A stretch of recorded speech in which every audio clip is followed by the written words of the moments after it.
નમસ્કાર. આજની સૌથી મોટી સમસ્યા કે વિદ્યાર્થી વર્ગ માતૃભાષાથી દૂર થઈ રહ્યો છે. તમને શું લાગે છે કે કેમ દૂર થઈ રહ્યો છે? મને તો એવું લાગે છે કે આપણી શિક્ષણ પદ્ધતિ આપણી નથી. બ્રિટિશ શિક્ષણ પદ્ધતિમાંથી બાળક જે ભણેલું હોય એ બાળક કઈ રીતે પોતાની ભાષાને યાદ રાખવાનું? કેમ કે ભણે જ બ્રિટિશ શિક્ષણ પદ્ધતિમાં છે તો એને ગુજરાતી ભાષાનું તો કંઈ ભાન જ નહીં હોય ને. અને બીજી વાત આપણે જોઈએ તો વાલીઓની જાગૃતતા નથી. કેમ કે વાલીઓ પોતાના બાળકને સમાજમાં બહુ ઊંચા સ્તરે જોવા માગે છે.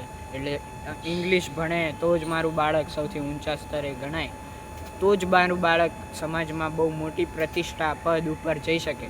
તો જે ખેલ છે એ બધો પૈસા પદનો અને પ્રતિષ્ઠાનો લાગે છે મને. આનો ઉપાય શું હોય? તમને શું લાગે છે આનો શું ઉપાય હોય છે? માતૃભાષા તરફ પહેલાંથી જ શિક્ષણ એમને મળવું જોઈએ. બાળપણથી જે અત્યારે સિનિયર જુનિયર કેજીમાં ભણે છે તો એને પહેલાંથી જ માતૃભાષામાં શિક્ષણ આપવામાં આવે તો એને મોટા થઈને પણ માતૃભાષામાં એને તકલીફ ન પડે. તમને લોકોને એક પ્રશ્ન છે, જો તમારે જવાબ દેવો હોય તો કોમેન્ટમાં જરૂર દઈ શકો કે તમને શું લાગે છે માતૃભાષામાં શિક્ષણ અનિવાર્ય રાખવું જોઈએ કે પછી જેમ ચાલે છે એમ ચાલવા દો? આપણે શું, આપણું બાળક આવશે ત્યારે આપણે આપણી રીતે આપણી વિવેક બુદ્ધિનો ઉપયોગ કરી એને ગમે તે માધ્યમમાં મોકલી દઈશું. પણ યાદ રાખજો, ગાંધીજીનું કહેવું હતું કે જ્યારે બાળક તેની માતૃભાષામાં શીખે છે તો તેનો પહેલો વિચાર તેની માતૃભાષામાં જ આવવાનો, ભલે તે અંગ્રેજી માધ્યમમાં ભણતો હોય. અને વિનોબા ભાવેનું કહેવું છે કે માધ્યમ અંગ્રેજી, ભણવાનું અંગ્રેજી હોવું જોઈએ, ભણવામાં અંગ્રેજી હોવું જોઈએ, પણ ભણવાનું જ અંગ્રેજી ના હોવું જોઈએ. તો તમે વિચારજો કે તમારા બાળકને શું અંગ્રેજીમાં જ રાખવો છે?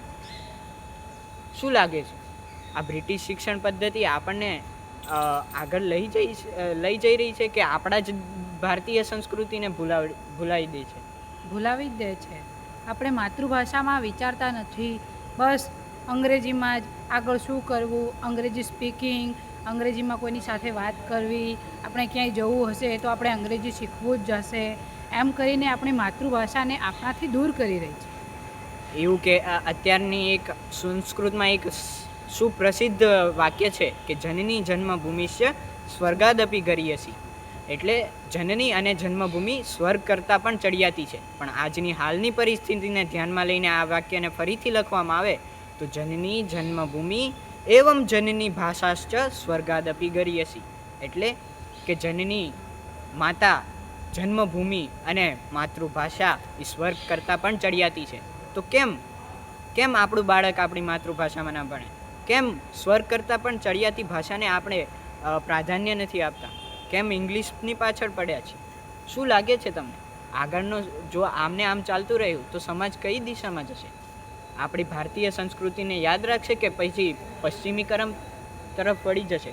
એ જ થશે.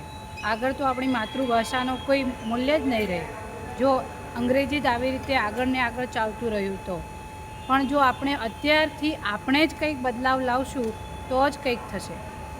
આપણે આને એક ઉદાહરણ સ્વરૂપ જોઈએ તો એક હતો રામ અને એક હતો શ્યામ. શ્યામ ગુજરાતી માધ્યમમાં ભણતો અને રામ અંગ્રેજી માધ્યમમાં ભણતો. આજે આપણે જોઈએ છીએ એક સ્પર્ધા હતી, હમણે જ હાલ ફિલહાલમાં સમાચારમાં આવેલું કે ગુજરાતી માધ્યમના 3 વિદ્યાર્થીઓ અંગ્રેજીમાં ટોપ કરે છે. તો આપણી માતૃભાષામાં ભણીને તે અંગ્રેજી માધ્યમના વિદ્યાર્થીઓ કરતાં પણ સારું અંગ્રેજી બોલી શકે છે. તો અંગ્રેજીને માધ્યમ ન રાખશો, એને ભાષા જ રહેવા દો. માધ્યમ તો આપણી માતૃભાષા જ હોવી જોઈએ. કેમ કે બાળક શીખશે તો જ એ ખીલશે અને ખીલવાની એક જ માધ્યમ છે માતૃભાષા. હમણે જ એક આપણે જે કાર્યક્રમ યોજાયો ત્યારે આપણામાંથી જ એક વિદ્યાર્થીની હતા, તેમને ઇંગ્લિશમાં બોલવાનું હતું. તો તે પ્રસંગ કહેશો કે કેમ એમને એન્ડ ટાઈમે ગુજરાતીમાં બોલવાનું પસંદ કર્યું? એ ઇંગ્લિશ મીડિયમમાં ભણેલા છે, એ પહેલાંથી જ એને ઇંગ્લિશ જ વધારે ફાવે છે, પણ એ એવું કહે છે કે એનો ભાવ જ નથી આવતો ઇંગ્લિશમાં. તો માતૃભાષામાં જ ભાવ આવે છે. જે આપણી માની ભાષા હોય ને એમાં જ આપણો ભાવ આવે. માતૃભાષા ખાલી ભાષા નથી, એ અમૃત છે.